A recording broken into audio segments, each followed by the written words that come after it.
తెలుగు రాష్ట్రాల్లో పెద్ద సినిమాల టికెట్ ధరల పెంపు వ్యవహారంలో తెలంగాణ హైకోర్టు కీలక తీర్పునే ఇచ్చింది.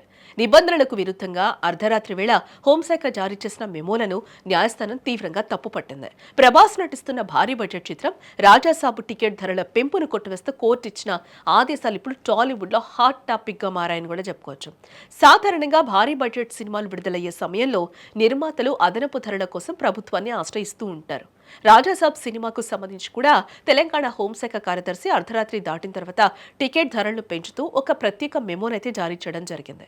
అయితే ఏ పద్ధతి రాజ్యాంగబద్ధంగా లేదని, అధికారుల విచక్షణ పేరుతో ఇష్టానుసారంగా ధరలు పెంచడం చట్టవిరుద్ధమని లాయర్ శ్రీనివాస్ హైకోర్టులో పిటిషన్ వేయడం జరిగింది. ఈ పిటిషన్పై విచారణ చేపట్టిన హైకోర్టు ప్రభుత్వ తీరుపై తీవ్ర ఆగ్రహాన్ని వ్యక్తం చేసింది. న్యాయస్థానం ప్రధానంగా 3 అంశాలను ఇక్కడ ప్రస్తావించింది. ఒక సినిమా కోసం అర్ధరాత్రి వేళ అత్యుత్సాహంతో మెమోలు జారీ చేయాల్సిన అవసరం ఏముంది అని కూడా కోర్టు ప్రశ్నించింది. ఇక్కడ ప్రభుత్వం గతంలోనే జీవో 120 ద్వారా సినిమా టికెట్ గరిష్టంగా రూ. 350గా నిర్ణయించిందని, దానికి లోబడే ధరలు ఉండాలని కూడా గుర్తు చేసింది. ఏదైనా ధరల పెంపు ఉండాలంటే అది పారదర్శకమైన జీవో రూపంలో ఉండాలి తప్ప అధికారుల వ్యక్తిగత మెమోల ద్వారా సాధ్యపడదని కూడా ఇక్కడ కోర్టు స్పష్టం చేస్తూ ఉంది. చట్టం అందరికీ ఒకటే, కేవలం పెద్ద సినిమాల కోసమే నిబంధనలను పక్కన పెట్టి అధికారుల విచక్షణను ఉపయోగించడం సరికాదని హైకోర్టు వ్యాఖ్యానించింది. ఈ తీర్పుతో రాజాసాబు సినిమాను పాత ధరలకే ప్రదర్శించారని హైకోర్టు ఆదేశించింది.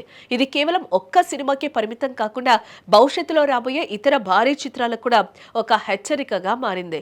మరోవైపు 100 కోట్ల బడ్జెట్తో సినిమాలు తీస్తున్న నిర్మాతలకు ఇది కొంత ఇబ్బందికరమైన విషయంగానే మనం భావించాలి.